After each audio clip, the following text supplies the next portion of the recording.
Keeping Up with Jones, the Lonnie Jones podcast adventure, is brought to you by TKM Incorporated. This company, located in Moss, Tennessee, specializes in erosion control, hydroseeding, hydromulch, silt fence. They do minor excavation work, and they also provide traffic control and construction signs. Their mission is keeping people safe. Their passion is wishing that all men could be saved. TKM stands for The King's Men. If you'd like to contact The King's Men, you can contact them at 931-243-3958, 931-243-3958, or you may email them at tkminc2001@twlakes.net. That is tkminc2001@twlakes.net. The King's Men, in partnership with Keeping Up with Jones, the Lonnie Jones podcast adventure.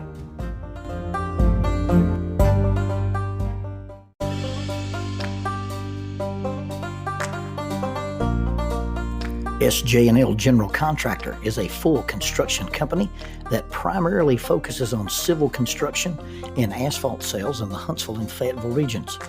Services they provide include, but are not limited to, road construction, asphalt material, underground utilities, site work, and demolition. They employ heavy equipment operators, concrete finishers, pipe layers, and CDL dump truck drivers.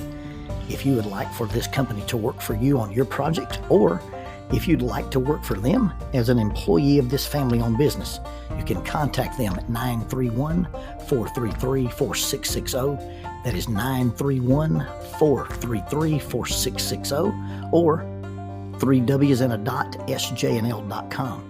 That's www.sjnl.com. SJ&L General Contractor is a sponsor of Keeping Up with Jones, the Lonnie Jones podcast adventure.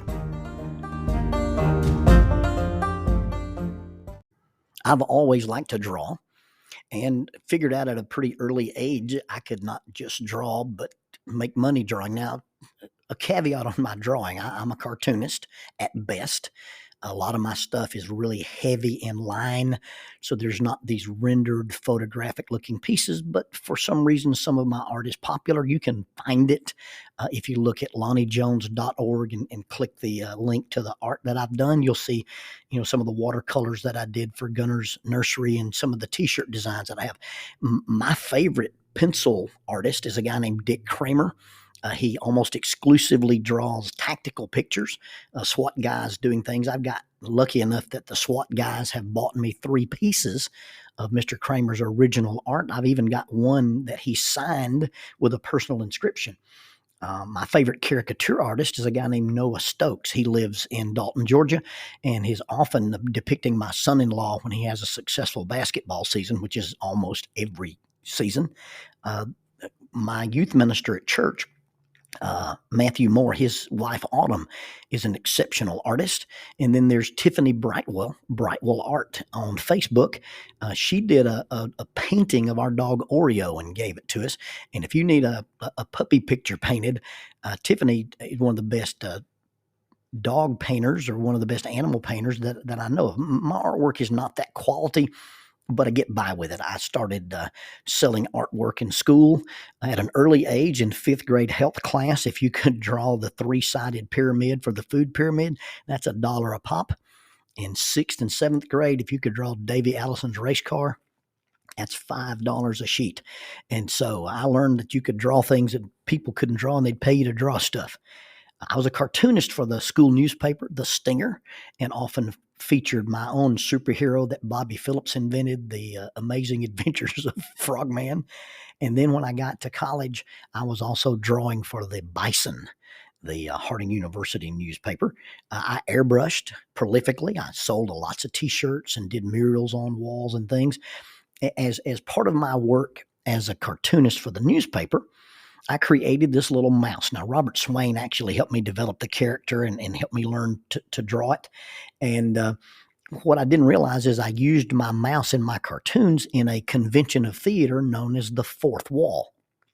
The fourth wall exists. So if you're looking at a stage and they're in a room, you can see 3 sides of the room, but the fourth wall is that wall between them and the audience.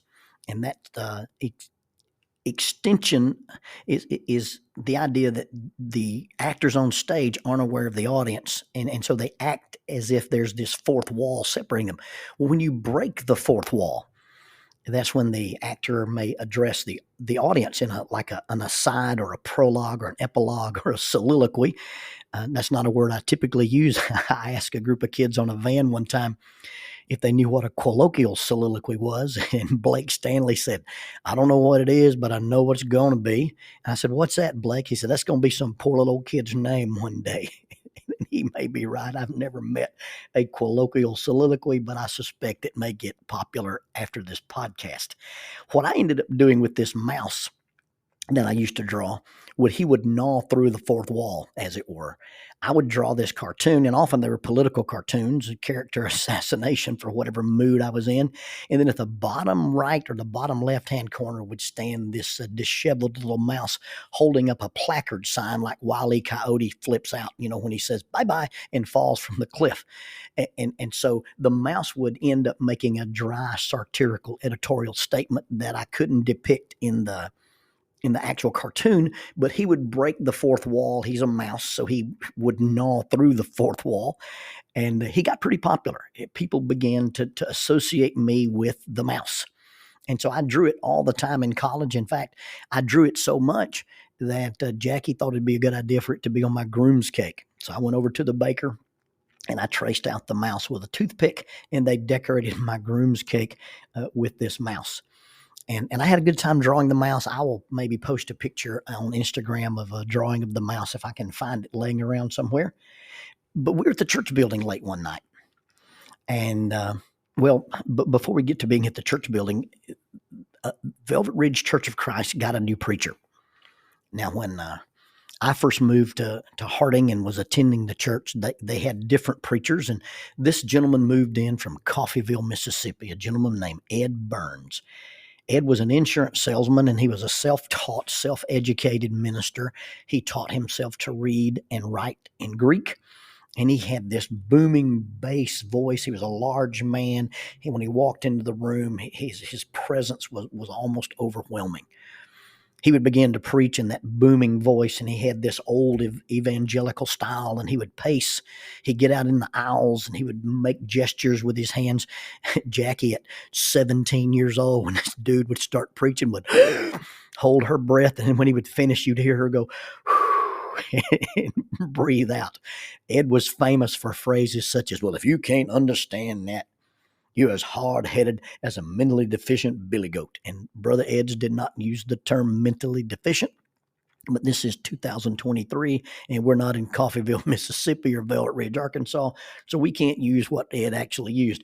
I remember Ed one time would describe, "Well, I don't care if you've got enough faith that you could swing over hell on a rotten corn stalk with a water pistol."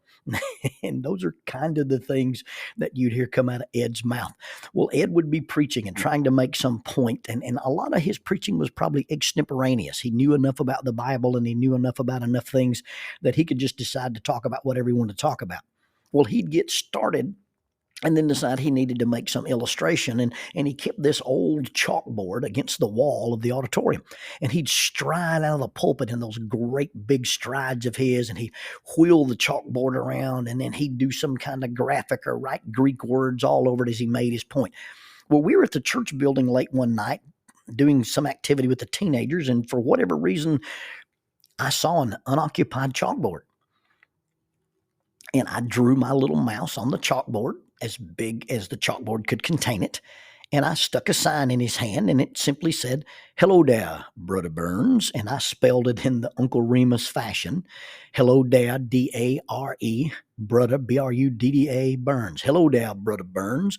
And I drew it, and I thought, hey, Monday morning, Tuesday morning, he'll be goofing around the building and decide to reposition his chalkboard, and he'll find it, and he'll have a chuckle, and he'll erase it. Next Sunday morning rolls around. Brother Burns is up in the pulpit doing his thing. He gets animated about some point he's trying to make, and he's, "Well, let me illustrate it." And he strides out of the pulpit. And in his enthusiasm, he goes a little further than maybe he intended to. Typically, you take 2 steps out of the pulpit, you grab the north end of the chalkboard, and you turn it, and it faces the audience. Well, he made 3 steps out of the pulpit, and he grabs the south end of the chalkboard, and so he pulls it away from the wall opposite end, and to my chagrin, there's this mouse with this sign that says, "Hello there, Brudda Burns." Now, Ed is in full stride with the delivery of his lesson, and he has not looked at the board yet because he's not ready to write on it yet. He's just snatched it off the wall, but instead of bringing the north end south, he brings the south end north and reveals the unerased mouse. Well, he's in the middle of his presentation, and the audience begins to laugh. And I mean, not just giggle, but they just begin to laugh. Well, this breaks his stride, and he was almost you couldn't interrupt him. This guy's a professional speaker, but he got rattled, and he looks around and he sees the board. He grabs the eraser and says, "Well, undoubtedly some Weisenheimer has traced his own reflection in the board." And then he erased the mouse and went on speaking. The next week, he's preaching, and he strides out of the pulpit, and he grabs the board. He goes, "I hesitate to move this board lest I find some kangaroo depicted upon it." In drawing my mouse for Brother Burns, I really only intended for him to see it. I didn't intend for anyone to see it but him, much less everyone see it. But I put that picture out there, and everyone saw it. Now, the board was erased, and it remains erased, and there's no proof of what went on that day other than the people who remembered it, and Brother Burns has since passed away. We live in a society where that's not true anymore. The things that you post, the things that you put up, the things that you put out there on social media, the things your kids post, whether it's comments or pictures, it's things that they share or repeat. It is possible those things live forever. Now, maybe somebody will come along with something that can erase or encrypt or delete, but it's not likely because nobody's really going to take the time to find all those things. And although they may be minor things in the world scheme, some of those things could be pretty embarrassing to us or have a life of their own later on when an employer or an employee or a future spouse. We live in a world where the things that we say on impulse and the things that we do in a moment of anger or the something that we do where we feel incredulous, it's not likely that they're ever erased, encrypted, deleted, or destroyed. But, not ranting about social media and not giving cautions to people about that. Something that's more permanent are our words and our deeds. Now, let me offer a caveat that I'm of the school of thought that other people's words only have the power that we give them. You get to choose, and we often are unconscious of the fact that we have that power. I often do a demonstration. In fact, we've got a new skit about it, but we often do a demonstration where I'll bring some kid out of the audience and we're talking about bullying or we're talking about communication, we're talking about difficult people, and I'll get a kid out of the audience and I'll tell him that I'm a therapist and I've got a master's degree and I'm a certified clinical hypnotherapist and I've got training under Courtney Armstrong in trauma-informed hypnotherapy, and I've been trained with John Conley with rapid resolution therapy. And I do some neuro-linguistic programming, and I'm going to affect the way he thinks about broccoli. And a kid will argue with you till the sun goes down that he doesn't like broccoli and you can't make him like broccoli. I can do the same thing with a Tennessee fan. Get a guy on stage and say, we're going to change the way you feel about Tennessee, whether you like them or whether you hate them. And if you're a Tennessee fan, I can't make you not be a Tennessee fan. And if you're not a Tennessee fan, I can't turn you into one. And these people will argue with me in spite of my education, in spite of my expertise, and in spite of my track history of helping people deal with their thoughts. And I can't change the way they feel about Tennessee, and I can't change the way they feel about broccoli. But you let the ninth grade bully, whose only credentials are he's insecure, mean, and stupid, or a mean girl, decide that she's going to ostracize your seventh grade daughter, and they call them stupid or ugly or scared or worthless, and they'll believe it. Or even if they don't believe it, they'll at least be afraid that it's true, and then they'll live their lives acting like it's true. No, you see, the words other people speak really only have the power we give them. But not everybody's mature enough to handle that. Not everybody has lived with the experiences of self-confidence and other people helping them to realize that you really can't be controlled by what other people say. And so what happens is the things that we say about people and the things that we do in people's lives, they are permanently inscribed on their hearts. Now, really, it is up to them to give them that power. But like I say, everybody's not that mature. Everybody's not that secure. And so the things that we say and the things that we don't say, I'm proud of you, I love you, I miss you, I need you.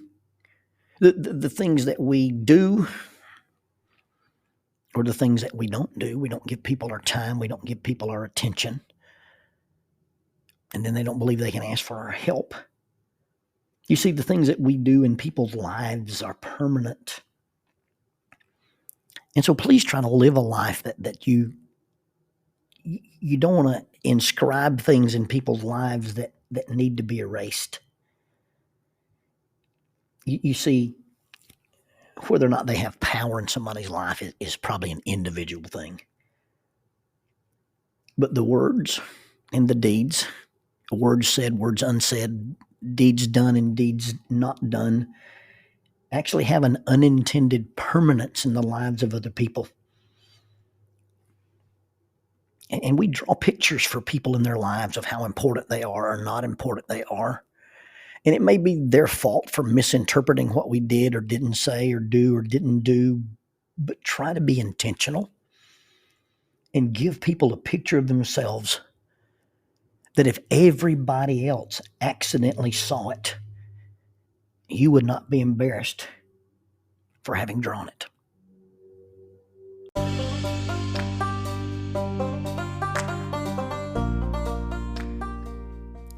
Keeping Up with Jones, the Lonnie Jones podcast adventure, is sponsored by us.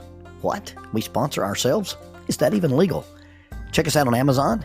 You can have access to the titles of Pedagogue, the youth ministry book by Lonnie Jones; Cognitive Spiritual Development, a Christ-centered approach to spiritual self-esteem; Grappling with Life, Controlling Your Inside Space, a small essay using the principles of Brazilian Jiu-Jitsu to talk about psychological and emotional self-defense; If I Were a Mouse, a children's book written and illustrated by Lonnie Jones; and then The Selfish Reel, a very short story about a decision. Also, you can check out our YouTube channel to see archived lessons and presentations from across the country, some videos with rope tricks and knots. Don't forget to visit the Facebook page 550 Guys to learn about the little rope men that we make and that we invented and that we make. And then be sure to click like, subscribe, and share. This is Keeping Up with Jones, the Lonnie Jones podcast adventure.